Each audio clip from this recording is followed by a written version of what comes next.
Hey, what's up guys? This is Ken for TalkAndroid.com and I'm joined by my trashy looking roommate who's standing right next to me, and this is the review for the LG G6. I'm kidding, you look pretty.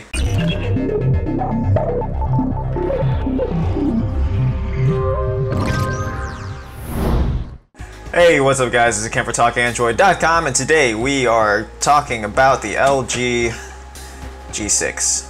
So the LG G6 has been out for a little while now. So how does it fare amongst the current flagship offerings? I mean, we've got the S8 is already out, the OnePlus 5 just launched, the HTC is trying, but yeah, LG, they were one of the earlier ones that came onto the scene for this year's cycle of flagships, and if I remember correctly, they usually are. But yeah, how have they been holding up so far, and how do they stack up against all the other really big flagship offerings that are out on the market right now?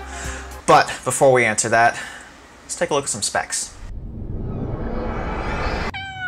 On the front there, we've got a 5.7-inch IPS LCD display with 1440 by 2880 resolution. We are running Android 7.0 with a Qualcomm Snapdragon 821 processor with 4 gigs of RAM and an Adreno 530 GPU.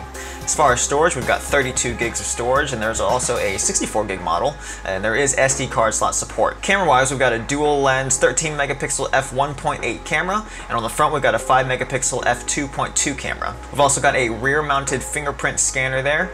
This phone is IP68 water resistant, and it's got a 3300 milliamp hour battery powering it all. So, let's talk about hardware. So as far as the overall aesthetic, we do have a sleek metal and glass build. So this is shiny, but it's not like HTC shiny, so it doesn't track fingerprints too badly. I mean, you can still see them on there, but it doesn't look too bad. It does seem to scratch kind of easily from my usage, and I noticed it fairly quickly, and there are some really shallow little scratches. You can't really see anything on there, but there are some really shallow scratches on the back there, so.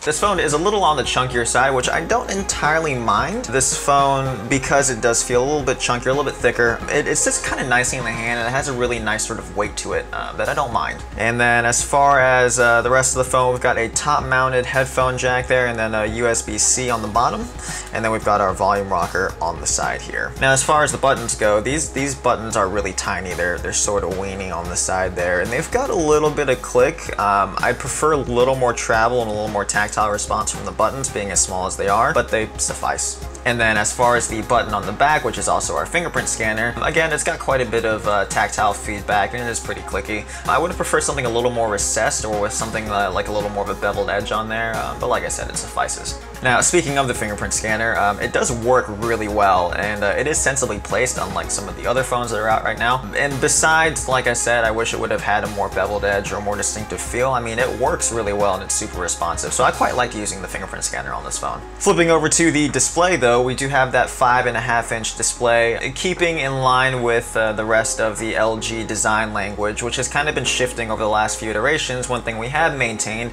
is the thin bezels in the front, which is becoming more standardized now, which, as you already know, I'm a big fan of. So yeah, slim bezels on the edge, not a whole lot of bezel on the top and bottom there. Overall, really great display. The colors are vibrant. They do tend to be a little bit on the hotter side, but that's something that you can obviously adjust after the fact. Now, the other thing that I noticed that I didn't really care for was the screen seems a little dim. Now, I didn't do a scientific test to like measure the nits coming out of the screen, but what I did notice was that when I was indoors, whereas usually I have the brightness set at 20 or 30% tops, with this phone it was set at almost 50% so that I could see anything. And then in direct sunlight, I obviously had it at 100%, and it was visible, but it wasn't as bright as a lot of the other phones on the market. Now, as far as what's powering that screen, again, we've got that 3300 milliamp hour battery. Now, I've always felt kind of iffy on LG's batteries. My LG G3 battery didn't last very long at all, maybe a year before it crapped out entirely. And then the LG G4 battery had similar issues, at least from what I heard. And then moving on to the LG G5, it had a removable battery, which was nice, but it came with the cost of having a smaller battery that didn't really seem to hold up from day-to-day usage. Now, I'm pleased to say the LG G6 does improve on this, but I still feel like they're a little bit behind with the other flagships. Really, all that boils down to is that the battery is really good, and it can get me through a whole day, but I did notice that it depleted quite a bit more than some of the other flagships I've been using. So whereas other phones I could easily pull between 15 and 20 hours in a single charge, with this phone you're airing closer to like maybe 10. And at least that was in my usage. You might not have the same experience there, but I do leave most of the antennas on all the time, so just keep in mind your mileage is probably going to vary there. Going through the last bit of hardware here, let's talk about the camera performance.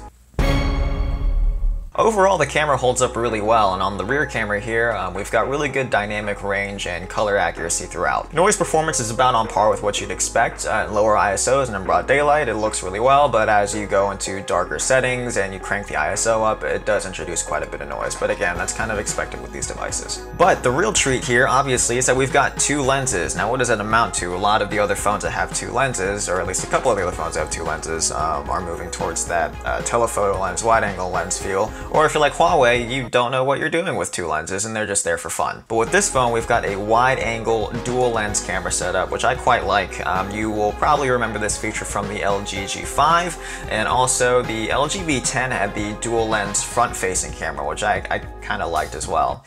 But nonetheless, two lenses on the back, ultra wide angle, it is really, really fun. I distinctly remember enjoying the wide angle feature with the G5 for all of its faults. But yeah, it's maintained its joyous use here. So looking at the overall image, with it being a wide angle image, the edges still maintain quite a bit of clarity, which was kind of surprising to me. I was expecting quite a bit of fall off, which is typically what you see in a smartphone lens or really any wide angle lens. You usually see quite a bit of fall off towards the edges and the corners, but that wasn't really as evident here, which is a really nice surprise. Now, when I say wide angle, it is a really wide angle. If you haven't messed with one, then it's kind of hard to convey exactly how wide it is until you actually look at it. But you can see in these samples here, there's a bit of a comparison as far as the normal mode versus the wide angle. And obviously, with it being such a wide angle, it will skew your vertical lines. You'll get quite a bit of lens distortion there. But that's part of the fun. It's part of the aesthetic, and it looks really great. It's a lot of fun to use, and it is useful. So if you're in a smaller setting where you can't get quite far enough away from your subject, just turn on the wide angle mode and you can get quite a bit more of your surroundings in a single image. So yeah,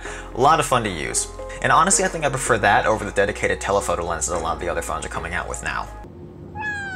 Now, moving over to the front camera is sort of more of the same story. There's some good dynamic range. It can look a little hot in places, but as far as the clarity is concerned, I did notice something. The details looked a little soft. It almost looked like there was some kind of glamour effect turned on with the front camera, and when I looked through the settings, I didn't really see anything that would have indicated such. So I don't know if it's a software issue or if it's something with how the lens is designed, but the details looked a little hazy in places, especially in brighter areas of the image. And yes, I did clean off the lens. It's not like I smeared Vaseline on the front of it. Now, moving over to the video side of things, the full HD video did look good, but it was sort of soiled by the image stabilization. There was some signs of like warping and sort of wobbly nonsense going on, which is kind of unfortunate. Now, on the UHD side of things, it was kind of worse. That's to say it looks shaky as hell. It looks like LG isn't even trying to compensate for the shakiness of the footage, which might be a good thing when you consider that in the full HD video it didn't look that great to begin with, so I can only imagine how much worse it would have looked in the UHD video. But nonetheless, it's an interesting contrast to, say, like the S8 that I reviewed recently-ish, where we looked at the UHD video on that and saw that it tried to stabilize the image, but it came out super warpy and weird. So, whereas the Samsung tries to stabilize the footage, it looks like, again, LG just throws the effort out entirely. Which, in LG's defense, I've yet to see a reliable way to actually stabilize UHD video in camera in a phone, but nonetheless, it's hard to say whether no effort looks better than some effort. I guess I'll let you decide.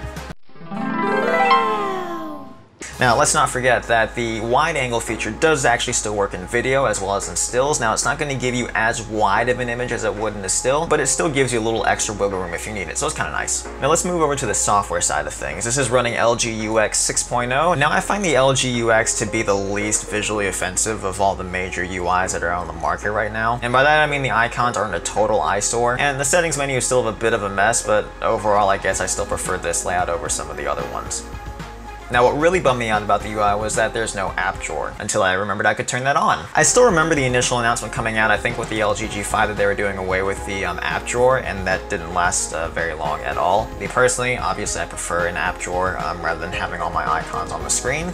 So it's nice that LG took the consideration to actually give you the option of turning that feature on if you like it. Now, with Qualcomm's processor running under the hood, I didn't have any hiccups in usage, which is expected of a flagship, but nonetheless, nice to see there. Now, LG does have like sort of their own version of Blink Feed. If you swipe right from the home screen, it'll take you to the screen that has your weather updates and reminders and headlines and whatever else. I fail to recall a name for it. I'm sure someone's yelling it at their screen right now. Anyway, yeah, I hate stuff like that. Thankfully, again, LG gives you the option to turn it off, which I did. Now, moving on to some of the more unique features that I liked from the LG, Knock On is still present here. Now, Knock On, if you're not familiar with it, is basically a feature where you can tap on the screen to unlock or lock the device. And taking it a step further in terms of security, you can actually knock a pattern into your screen to unlock the phone, which is actually really nice. And the phone doesn't have to be unlocked to do that. You can do it with the screen turned off. You just knock your code in and then it'll unlock. So it's kind of cool. Now, actually, when I used the LG G3 back in the day and I got used to the knock-on feature, it was super convenient and I really liked it. And then when I switched to a Samsung, it took me a while to get used to not having it there. Weirdly enough, my Sony Xperia Z2 tablet has that feature. Does anybody remember that tablet? Arriving at launch point Gibraltar. Now, with the LG G4, I distinctly remember the introduction of their Pro manual camera mode, and it was sort of unique for its time from what I recall, and it being that it had a lot of really in-depth features for exposure control. Now, continuing with that trend here in the LG G6, I still really like the layout. The only thing that I noticed about it that was kind of weird is that all the settings are locked in landscape mode, which is kind of awkward. Seems like a bit of an oversight, maybe it'll be fixed in an update, but something worth noting. Now, the LG G6 does have an always-on display, but it seems pretty much identical to Samsung's, and I have the same problems with it that I have with the Samsung always-on display, and that is, it doesn't really show you any relevant notifications. As we saw with Samsung, it'll just show you the icons for the apps that you have notifications from, but no relevant information as to what those actual notifications are. No message previews, no Facebook update previews, none of that. It just shows that there's an update from these apps, which kind of sucks. But besides my nitpicking, I didn't really find anything particularly offensive or obnoxious about the software, so we'll call that a win, I guess.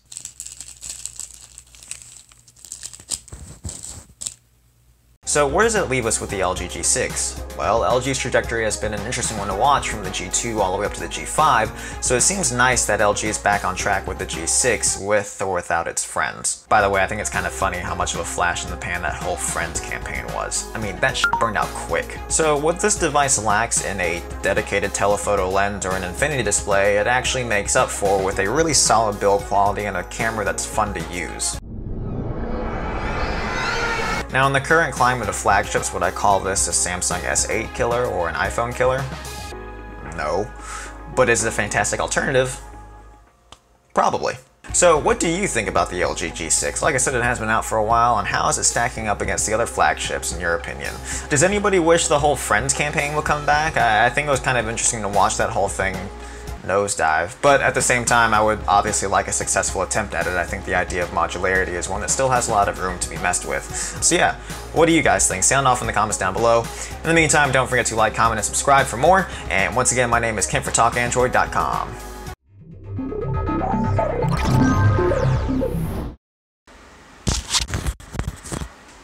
You stupid hair. But with this phone, we've got a wide angle